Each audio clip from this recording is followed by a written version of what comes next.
Hi, it's Jackie here from Greenleaf Therapy and Wellness, and I want to talk to you today about hot flushes. So women in midlife who are experiencing hormonal change are very likely to experience hot flushes. And I'm going to talk a little bit about how the way that we breathe during that hot flush can maybe help us cope with it and potentially even reduce the intensity of that hot flush. So the way we experience hot flushes are very, very different and everybody copes with them differently. But our breathing can be a helpful tool, just something else to add into your toolkit to use. So what we're looking for during the hot flush is slow and steady, deep breaths, but breathing from the abdomen, so from the diaphragm, so that the movement comes from here, from the top of the tummy, rather than in the chest.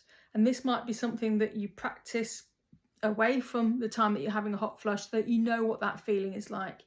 You may place a hand on your tummy just to reinforce that.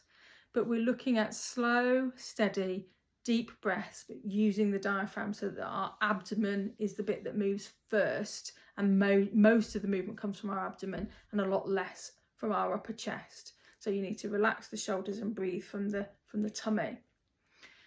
There's different ways that this is thought to help.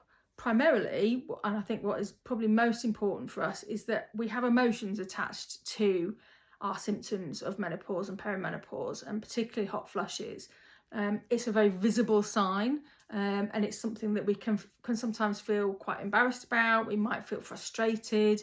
So there's a lot of emotions that become attached to us experiencing this hot flush, which spikes our cortisol.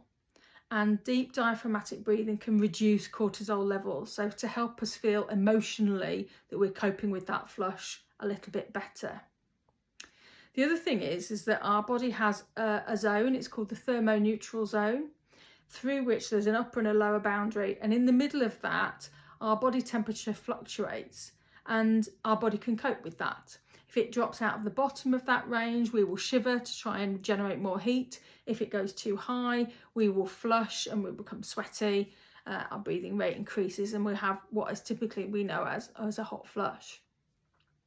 In menopause and perimenopause, that thermoneutral zone is narrowed, and so we easily tip out into having a hot flush. And it's thought that deep diaphragmatic breathing can widen that thermoneutral zone just temporarily, so it can reduce the intensity and the length of a hot flush. So have a go.